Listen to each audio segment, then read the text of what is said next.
Error 403 presents. आप जब किसी बॉडी बिल्डर को देखते होंगे तो सोचते होंगे कि ये आदमी जिम में कितनी मेहनत करता होगा, पर इस भयंकर शरीर के पीछे केवल जिम नहीं है, बल्कि बहुत सी चीजें हैं जो कई बार इनकी जान तक ले लेती हैं। हो सकता है आपके लिए ये शरीर दिखने में बहुत बेढंगा हो, पर ये लोग ऐसा शरीर बनाने के लिए अपनी जान तक दांव पर लगा देते हैं।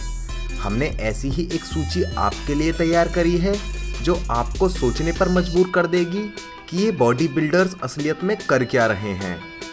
नंबर 5, एर्लिंडो डिसूजा। 43 साल के ब्राजीलियन निवासी एर्लिंडो डिसूजा, जिसको उसकी 29 इंच की बाइसेप्स की वजह से द माउंटेन मैन जैसा निकनेम भी मिला हुआ है। वैसे आप इसको ब्राज़ील का पोपाय भी कह सकते हैं, पर आपको पता होना चाहिए कि 29 इंच की ये बाइसेप्स पाने के लिए एर्लिंडो ने जो किया उससे उसकी जान आसानी से जा सकती थी, क्योंकि ऐसा ही करते हुए उसके एक दोस्त की मौत हो चुकी है और दुनिया भर में बहुत से लोगों की भी। एर्लिंडो इतनी बड़ी बाइसेप्स पाने के लिए लंबे समय से अपने आर्म्स में अल्कोहल के साथ साथ बहुत से अलग अलग तरह के ऑयल्स को भी इंजेक्ट करता रहा है। वो कहता है कि मैं जानता हूँ ये खतरनाक है, पर मेरे लिए मेरे आर्म्स ही सब कुछ हैं। मैं हर रोज़ सुबह उठता हूँ तो बस इनके बारे में ही सोचता हूँ, जो इसके आर्म्स को देखकर लगता भी है। Number 4, Danny deviation. इंग्लैंड के रहने वाले डैनी डेविसन एसेक्स के एक जिम में ट्रेनर हैं, जो अपनी मसल्स को ग्रो करने के लिए किसी भी तरह के स्टेरॉइड्स का इस्तेमाल नहीं करते हैं। उनका मानना है कि औरत का दूध मसल्स को ग्रो करने के लिए सबसे बेहतरीन चीज़ है। डैनी ने यह बात पुराने बॉडी बिल्डर्स और रग्बी प्लेयर्स से सुनी थी, जिसके बाद उन्होंने भी इस पर अमल करना शुरू कर दिया। वो लगभग 100 मिलीलीटर दूध हफ्ते में कई बार पीते हैं और उसको ही अपनी मसल्स की ग्रोथ का सबसे बड़ा कारण भी मानते हैं। वैसे इस बात का कोई साइंटिफिक प्रूफ नहीं है कि किसी औरत का दूध पीने से आपकी मसल्स की ग्रोथ होगी या नहीं, पर डैनी की वाइफ कहती हैं कि मैंने भी शुरू में सोचा कि ये मजाक कर रहे हैं, पर जब अपनी आंखों से उनकी मसल्स को बढ़ते देखा तो यकीन हो गया। वो आगे बताती हैं कि डैनी ने उनका दूध भी पिया हुआ है। नंबर 3, ओली कूनी।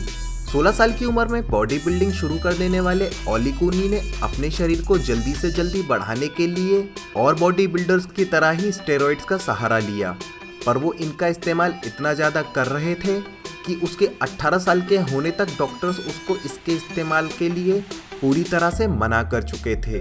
इतना ही नहीं, जब 20 साल की उम्र में उसकी मौत हुई तब तक उसको 2 हार्ट अटैक और 3 स्ट्रोक आ चुके थे। ओली की मौत एक टैक्सी को पकड़ने के दौरान हुई, जब वो सड़क पर गिर गए, जिसके बाद उनको हॉस्पिटल ले जाया गया, जहां उनको मृत घोषित कर दिया गया। डॉक्टर्स ने इसकी मौत के पीछे अधिक एक्सरसाइज और स्टेरॉइड्स के होने की बात कही। ओली की मां ने कहा कि मैं कभी नहीं चाहूँगी कि किसी के बच्चे की ऐसे मौत हो जैसे मेरे लड़के की हुई। वो हमेशा इन दवाइयों के कारण दर्द में रहता था, पर बॉडी बिल्डिंग ने जैसे उसको पागल कर दिया था। नंबर 2, रेमेरो डोस सैंतोस आल्वेज। 27 साल के रेमेरो अपनी मसल्स को रोज बढ़ते देखना चाहते थे, जिसके लिए उन्होंने वही किया जो इस लिस्ट में मौजूद अधिकतर बॉडी बिल्डर्स ने किया। रेमेरो ने अल्कोहल के साथ साथ बहुत से ऑयल्स को अपनी आर्म्स में इंजेक्ट किया। रेमेरो उसके द्वारा लिए गए स्टेरॉइड्स की वजह से हमेशा दर्द में रहता था और इसके कारण उसके आर्म्स में स्टोन्स बन गए थे। पर हालात जब ज़्यादा खराब हो गए, जब डॉक्टर्स ने उसके आर्म्स को काटने की बात कही। हालांकि बाद में डॉक्टर्स ने बिना आर्म्स को काटे ही स्टोन्स को निकाल दिया। इसके बाद एक इंटरव्यू में रेमेरो ने माना कि वो घोड़े के हार्मोन्स का भी इस्तेमाल कर रहा था। 27 साल के रेमेरो ने एक बार आत्महत्या करने की भी कोशिश करी थी, जब उसकी वाइफ 6 महीने की प्रेग्नेंट थी। उसका कहना था कि स्टेरॉइड्स ने उसके मानसिक संतुलन को बिगाड़ दिया था। Number 1, Greg Valentino. शायद ही बॉडी बिल्डर्स की ऐसी कोई सूची बने जिसमें इस आदमी का नाम ना आए। Greg Valentino. एक समय पर इनकी बाइसेप्स दुनिया में सबसे बड़ी हुआ करती थी। वैलेंटिनो ने दुनिया की सबसे बड़ी बाइसेप्स पाने के लिए स्टेरॉइड्स का खूब इस्तेमाल किया, और वो जब तक इस्तेमाल करता रहा जब तक कि उसकी बाइसेप्स फट नहीं गईं, जैसे कि कोई गुब्बारा फट जाता है। इतना ही नहीं, उसको एक बार हार्ट अटैक भी आया हुआ है और उसका लीवर फेल भी हो चुका है। उसकी इस डरावनी कहानी को ESPN की एक डॉक्यूमेंट्री में दिखाया भी गया। ये डॉक्यूमेंट्री स्टेरॉइड्स के दुर्व्यवहार पर आधारित थी और 2005 में उस पर एक और डॉक्यूमेंट्री बनाई गई।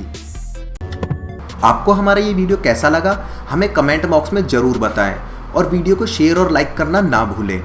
साथ ही साथ आप हमारे चैनल को सब्सक्राइब जरूर करें जिससे भविष्य में आने वाले हमारे वीडियोज़ आप देख सकें। धन्यवाद।